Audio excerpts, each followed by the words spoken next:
Ya, Assalamualaikum warahmatullahi wabarakatuh. Kembali lagi di meja redaksi Harian Fajar, masih di tempat yang sama di Driving Range Golf Bukit Baruga Antang. Nah, hari ini kita akan membahas tema yang cukup banyak dinantikan oleh masyarakat, umroh yang dirindukan. Nah, sudah ada narasumber yang berkompeten di bidangnya yang hadir bersama kami. Ada Pak Kaswat Sartono dari Kanwil Kemenak Sulsel. Ada Ketua Ampuri Sulampua, Bapak Ardiansyah Arsyad, dan ada jemaah, salah satu jemaah dari salah satu travel di Makassar, Ibu Musdalifah, Ibu ya. Oke. Nah, dengan hadirnya narasumber ini kita akan memulai sedikit diskusi tentang umroh yang sangat dinantikan oleh masyarakat, utamanya di Sulawesi Selatan. Nah, saya ke Pak Kaswat dulu, Pak, dari Kanwil Kemenak Sulsel. Bagaimana kabarnya, Pak? Alhamdulillah sehat walafiat. Saya mewakili Pak Kakanwil, kebetulan hari ini secara fisik tidak hadir. Begitu juga Pak Kepala Bidang Haji dan Umroh, ada kegiatan yang tidak bisa ditinggalkan, ada acara di asrama haji. Jadi saya sebagai ban serep lah mewakili beliau. Iya. Nah, ini kan Pak, masyarakat sudah banyak menantikan, Pak.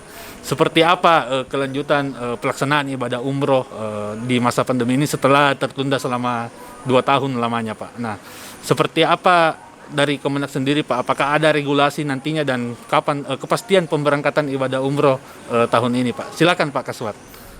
Ya, terima kasih. Assalamualaikum warahmatullahi wabarakatuh. Assalamualaikum. Bismillah, alhamdulillah, wassalatu wassalamu ala rasulillah wa ba'd. Adinda dari Fajar Group, Harian Fajar, kemudian Adinda Ardiansyah dari Ampuri Sulampua, dan Ibu Musdalifah dari yang wakili jamaah umroh di Sulawesi Selatan. Alhamdulillah kita semuanya dalam keadaan sehat walafiat. Dan pada hari ini kita dipertemukan di dalam rangka diskusi terkait dengan umroh yang dirindukan. Kita ketahui bersama bahwa sejak akhir bulan Februari 2020 COVID melanda dunia, dan pada saat itu tanggal 27 Februari penerbangan terakhir umroh. Kemudian luar biasa dampaknya, kemudian bukan hanya umroh dari COVID ini, haji, kemudian ibadah-ibadah lain, sholat tarawih, Idul Fitri, Idul Adha, semuanya kena dampak. Oleh karena itu kita pahami betul bahwa COVID ini bukan sebatas terkait dengan kegiatan ekonomi, sosial, dan politik, dan kegiatan kemasyarakatan, juga masalah ibadah. Dan COVID itu berhubungan langsung dengan keselamatan jiwa. Oleh karena itu Kementerian Agama melalui koordinasi dengan Majelis Ulama Indonesia menggunakan teori tasarruful imam ala ra'iyah manutun bil maslahah. Kebijakan pemerintah terkait dengan rakyatnya itu harus berorientasi kepada kemaslahatan.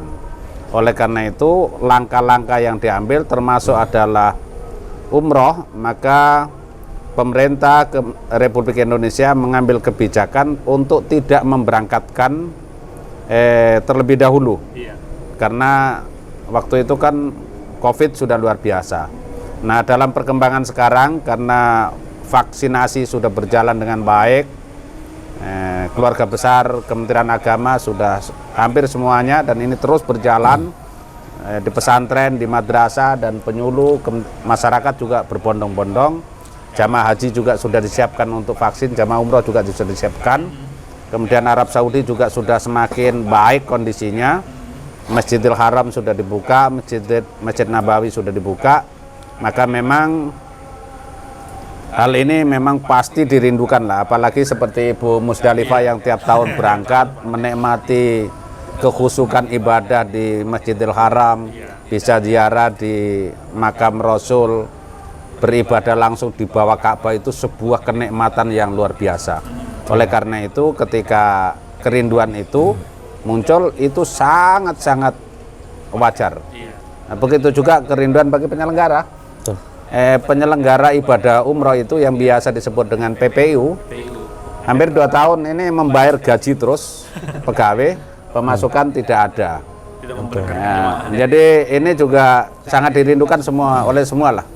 Saya kira ini pengantar terkait dengan diskusi ini memang dirindukan dan memang harus mengikuti prosedur Satgas Kesehatan di dalam rangka pencegahan penyebaran COVID. Saya kira mungkin itu. Terima kasih. Ya, saya ke Pak Ardiansyah, selaku Ketua DPD Ampuri Sulampua.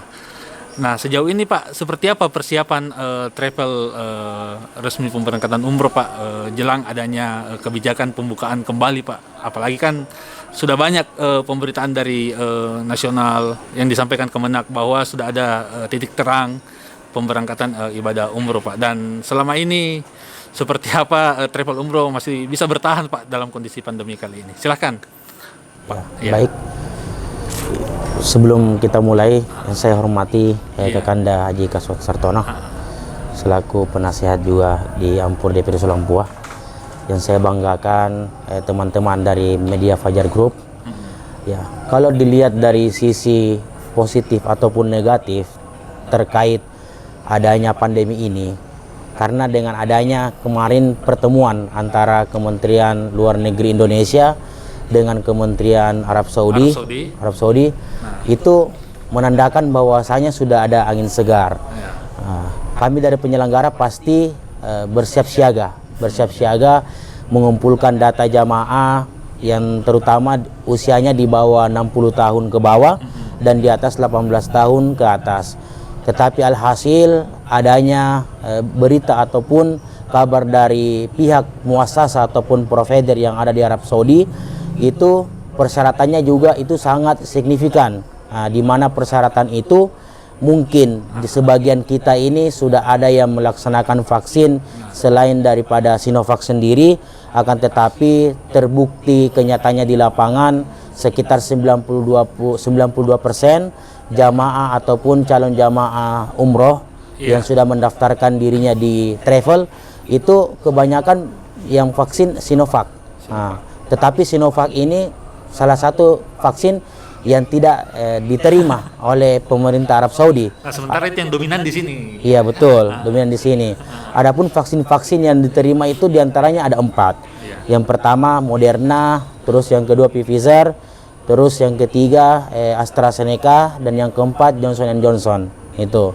Terus ada lagi nih yang sangat menarik buat saya ya, karena kemarin 3 hari lalu kita mengadakan rapat dengan pihak muassasa yang ada di Arab Saudi, itu bahwasanya itu akan dibuka, tetapi ada beberapa regulasi-regulasi yang harus ditepati oleh para jamaah. Tetapi kalau bertanya tentang pelaksana untuk saat ini ya, saat ini alhamdulillah bagi teman-teman ya, masih ada yang tetap di bisnis travel umroh, tetapi dari anggota Ampur DPD Sulampua sendiri kebanyakan dari kita membuka usaha-usaha lain ya untuk bertahan hidup, diantaranya menggaji karyawan kita ya kan. Bayangkan ini para teman-teman ya, ada yang bertanya, Ustadz tidak rugi gitu kita gaji kah, sedangkan saya ini tidak kerja ataupun tidak ada pemasukan sama sekali. Saya bilang sama karyawan saya, alhamdulillah selama 4 tahun ini adik-adik bantu saya ini cukup luar biasa hasilnya dibandingkan 2 tahun ini kita dikena masa pandemi, masa saya tidak gaji kide. Itu berarti suatu kezoliman buat saya gitu. Lebih banyak yang saya dapatkan sebelumnya daripada baru 2 tahun ini diancam pandemi saya tidak gaji adik-adik begitu. Tetapi alhamdulillah dari teman-teman sendiri, apalagi dari saya pribadi, pastinya kita membuka usaha lain untuk bertahan hidup. Tapi sampai saat ini Pak belum ada kepastian Pak ya kapan pemberangkatan dari jemaah umroh yang diterima dari travel sendiri Pak. Ya. Kalau untuk saat ini belum ada.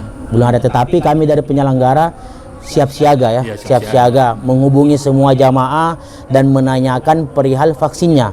Karena ada sebagian jamaah juga yang vaksin pertama dan kedua itu di 4 vaksin ini selain daripada Sinovac. Makanya kita mengumpulkan database bagi jamaah yang vaksin selain daripada Sinovac. Sedangkan kalau misalkan dia vaksin di antara 4 vaksin ini, kita tanya lagi bagaimana kesediaan Bapak Ibu untuk berangkat umroh di masa pandemi. Gitu. Jadi kita kembalikan kepada jamaah lagi. Gitu. Kami ini hanya penyelenggara saja. Sedangkan ada yang siap silahkan, tetapi dalam tanda kutip kami dari travel khususnya Ampuri DPD Sulampua, kami menyampaikan kepada teman-teman jangan sekali-sekali kita menunda jamaah bagi yang niatnya sudah ada untuk berkunjung ke Baitullah. Tetapi ada konsekuensinya, dia wajib untuk bertanda tangan di atas pernyataan. Contohnya, jikalau ada hal-hal yang kita tidak inginkan, itu di luar tanggung jawab daripada travel. Contohnya pada saat pemeriksaan tes swab PCR sebelum kepulangan, hasilnya positif, maka yang bertanggung jawab di situ adalah jamaah. Begitu. Oke Pak, ya siap. Makasih banyak Pak Ardiansyah. Kita lanjut ke Ibu Musdalifah sebagai jamaah. Ibu mungkin sudah menunggu lama, Bu, sudah 2 tahun ini menantikan kebijakan umroh.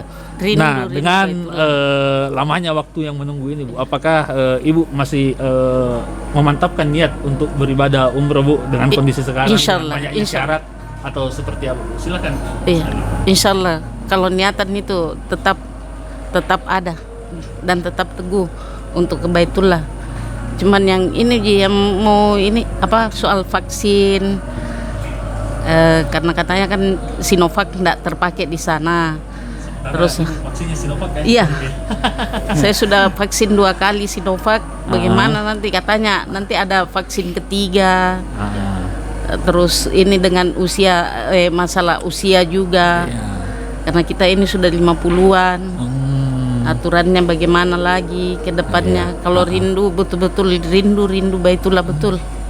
Memang setiap tahun, Bu, ya berangkat? Insya Allah setiap tahun berangkat. Sejak 2013 saya berangkat. Tiap tahun berangkat. Iya. Tapi memang kebetulan ada pembatasan. Iya, dulu, ya. pembatasan. Rencana mah waktu 2020 itu bulan Maret saya berangkat. Iya.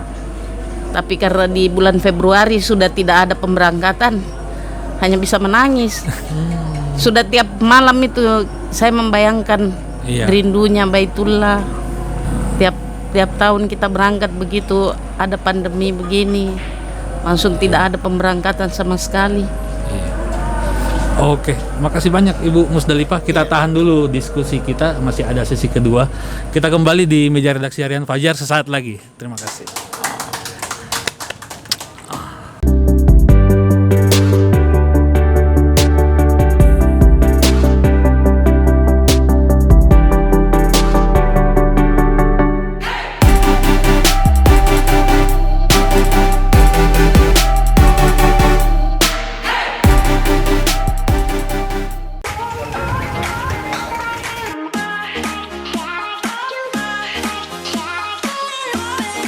Ya, assalamualaikum warahmatullahi wabarakatuh. Lanjut lagi di diskusi kita dengan tema umroh yang dirindukan.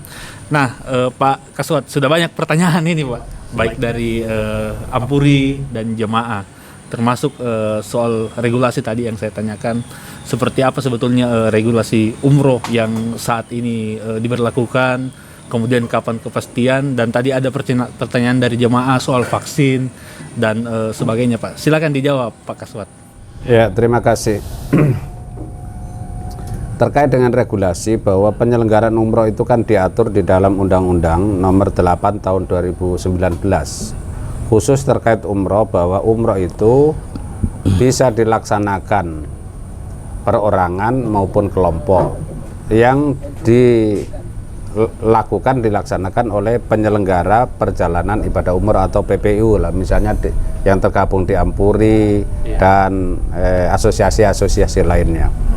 Nah, dalam kondisi tertentu undang-undang juga membolehkan, mengamanahkan dalam kondisi darurat itu pemerintah bisa melaksanakan penyelenggaraan ibadah umroh seperti haji. Tetapi keadaan darurat ini kan harus ditetapkan oleh presiden. Keadaan darurat. Nah, kondisi sekarang kayaknya mudah-mudahan semakin baik sehingga penyelenggaraan umroh itu tetap dilakukan oleh masyarakat yang direpresentasikan oleh penyelenggara perjalanan ibadah umroh. Di Sulawesi Selatan memang adalah termasuk provinsi yang tingkat niat masyarakat untuk melaksanakan baik ibadah haji maupun ibadah umroh itu sangat tinggi. Itu tidak bisa dipungkiri. Haji itu ranking terlama dalam waiting list itu Sulawesi Selatan. Begitu juga umroh. Tadi yang disampaikan oleh Ibu Musdalifah itu bagaimana kerinduan untuk naik haji atau umroh itu luar biasa tiap malam. Tetapi sesungguhnya ibadah itu kan ada ibadah mahdoh, ada ibadah ghairu mahdoh. Ada ibadah sosial yang pahalanya tidak kalah dengan ibadah umroh. Bahkan ada orang haji pun pada saat mau naik haji ternyata ada kondisi sosial yang memungkinkan, kemudian uangnya itu dipakai untuk sosial. Ternyata ada seorang ulama meninggal dunia, orang ini posisinya sudah memperoleh derajat haji. Jadi kepada Ibu Musdalifah, karena memang pemerintah dalam hal ini pemerintah Saudi dan pemerintah Indonesia memandang bahwa belum bisa terlaksananya ibadah umroh secara normal, maka kerinduan itu biarlah kerinduan. Karena ada memang doa itu, Pak. Kalau pada saat melihat Ka'bah, itu kan ada doa yang luar biasa. Allahumma zid hadal baita tasyrifan wa ta'dziman wa takriman wa mahabatan. Kemudian pada saat mau pulang tawaf wada, itu ada doa Allahumma ya Razzaq, ya Allah zat yang memberikan rizki, karuniakan kami rizki untuk bisa kembali ke sini marot ba'da marot. Itu masih di situ. Itu minta doa supaya bisa dikembalikan, karena memperoleh kenikmatan spiritual di dalam ibadah itu luar biasa, yang tidak bisa dibandingkan dengan di tempat lain, karena kemuliaan Masjidil Haram, kemuliaan Baitullah, kemuliaan Multajam, kemuliaan Hijril Ismail, tempat-tempat yang penuh berkah inilah yang ada di sana. Tentu juga ini difahami betul bahwa kondisi, sekali lagi kondisi darurat ya, kondisi darurat. Saya di Parepare kemarin jalan-jalan ketemu pemilik travel, itu sudah menyampaikan ke jamaah, bapak-bapak yang mau menarik uang silakan kita siapkan, uang bapak ibu ada di bank. Tapi jawabannya itu malah begini, jangan nih Pak Haji, nanti kalau saya tarik malah habis. Jadi memang uang itu memang sudah diniatkan untuk pergi umroh. Jadi saya kira itu pernyataan ini, jadi uang itu kan kita juga kontrol, travel itu kan juga kontrol, jangan sampai kejadian masa lalu itu terulang. Nah, Kak Ardiansyah, persoalan biaya dan lama pelaksanaannya. Nah, ini kan masyarakat juga banyak menunggu. Seperti apa biaya yang ini? Itu juga Bu ya? Yang gambaran pelaksanaan ini. Baik. Iya. Silakan. Kalau dibilang masalah biaya di masa pandemi ini apalagi diterapkan masalah physical distancing, otomatis ya biayanya itu pasti naik, Bang Ipul. Ya. Itu sampai berapa persen itu? Ya sekitar 9 sampai 10 jutaan lah naiknya. Kenapa? Yang pertama, sebelum jamaah berangkat itu diwajibkan karantina. Karantina dan tes swab PCR. Terus ketika sampai di Saudi, yang biasanya kita mengisi kamar itu berempat harus berdua. Otomatis biaya naik lagi. Terus biaya bus biasanya diisi 40 sampai 50 seater, tetapi dengan adanya physical distancing ini diisi cuma 22 orang. 50%. Setelah itu adanya lagi regulasi dari pemerintah Indonesia ketika jamaah pulang untuk menghindari penyebaran virus COVID-19 ini, makanya jamaah yang pulang dari luar negeri ataupun jamaah umroh wajib melaksanakan karantina. Otomatis biaya pastinya naik, Bang. Tuh. Nah, jadi misalnya Pak Ustadz, itu dari yang biasanya pelaksanaan 9 hari atau 12 hari, itu kan dengan adanya karantina itu jadi tambahnya bagaimana? Apakah bukan lagi jadi 12 hari, ada tambahan waktu karantina? Kan itu 12 hari untuk pelaksanaan ibadah umroh, termasuk yang biasanya yang selama ini kita laksanakan 12 hari sudah termasuk dengan perjalanan. Kalau untuk perjalanan ibadah umrohnya, untuk saat ini bagi jamaah Malaysia ataupun negara-negara yang sudah diizinkan oleh pemerintah Arab Saudi, ya kita lihat langsung di mana di koran ataupun media-media dari Arab Saudi itu sudah tidak ada karantina malah di Arab Saudi. Tetapi karena negara kita ini negara Indonesia yang mementingkan kesehatan, menjaga jamaah, ya takut ada apa-apa, karena negara kita juga ini betul-betul sangat safety ya, menjaga pemberangkatan untuk ke tanah suci, sehingga kita ini masih memfokuskan dulu bagaimana caranya jamaah dan calon jamaah ini dibentuk herd immunity-nya ataupun sudah divaksin semuanya itu, sehingga setelah divaksin semuanya insya Allah dengan biiznillah kita sudah menerapkan aturan-aturan yang diterapkan oleh WHO. Dengan izin Allah pasti kita diizinkan untuk menuju Baitullah dengan keadaan normal seperti biasanya. Itu harapan kami. Ada harapan untuk jemaah Pak dan travel umroh sekaligus closing? Tentu ya, mewakili Kementerian Agama Republik Indonesia, wabil khusus Kanwil Kementerian Agama Sulawesi Selatan. Tentu harapan kita mudah-mudahan COVID ini semakin landing, kemudian virus ini karena sudah bersahabat nanti pisah baik-baik, begitulah. Kita pisah baik-baik dengan COVID, kemudian umrah sudah dibuka, Arab Saudi kebijakannya semakin lama semakin bagus ya. Penerbangan tidak lagi ada social distancing. Kemudian ini kan yang bikin mahal itu bukan umrohnya, Pak. Ini ibarat perkawinan di Sulawesi Selatan. Tania akad nikah masoli. Yang masoli itu adalah uang panai, sewa gedung, sewa baju pengantin, itu yang mahal. Begitu juga umroh. Umrohnya itu sebenarnya stagnan ya. Biaya pembimbing sekian real per jamaah. Transportnya yang mahal itu tadi itu. Karena ada social distancing, pesawatnya dibatasi, hotelnya dibatasi, kemudian di sana juga aturan Arab Saudi.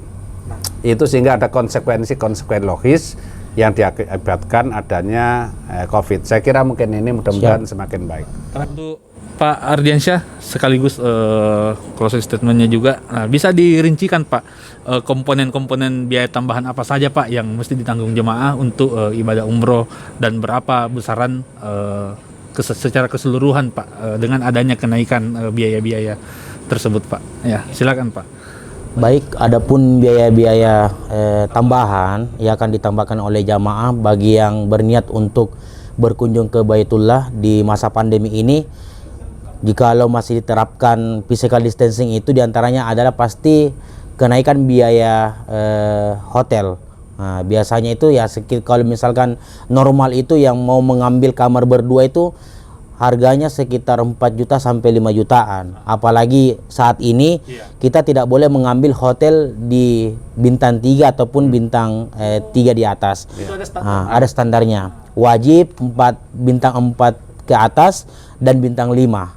Otomatis biayanya pasti cukup naik itu. Terus yang kedua biaya bus. Biasanya jamaah dikenakan per orang itu sekitar 250 real per pax. Dengan adanya physical distancing ini ya otomatis 500 real karena bagi duanya.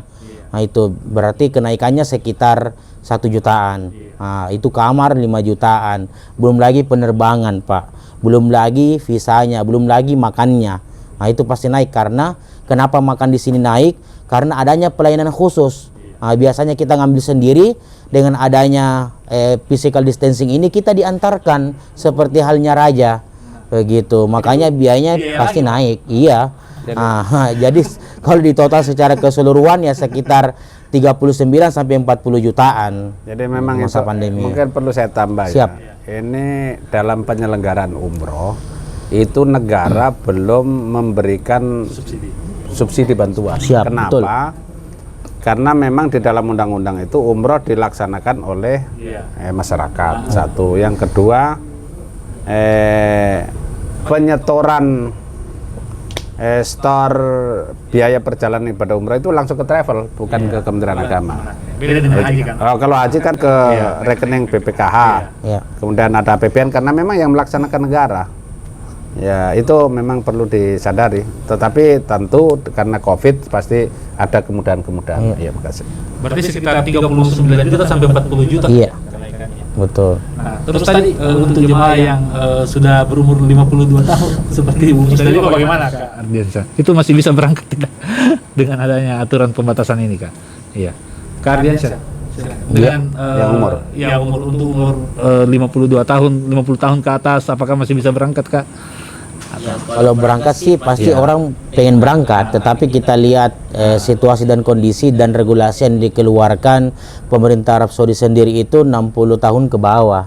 Nah, bagi 60 tahun ke atas belum ada, dan kami berharap juga semoga Arab Saudi memberikan kelonggaran khususnya usia mungkin 60 tahun ke atas, di bawah 70 tahun. Itu harapan kita. Nah, untuk Ibu Musdalifah Pak, dari sekian banyak tambahan biaya untuk komponen pemberangkatan ibadah umroh, apakah Ibu masih tetap ingin berangkat bersama keluarga untuk beribadah umroh Bu? Atau Untuk bersama keluarga, untuk pribadi mungkin insyaallah tetap.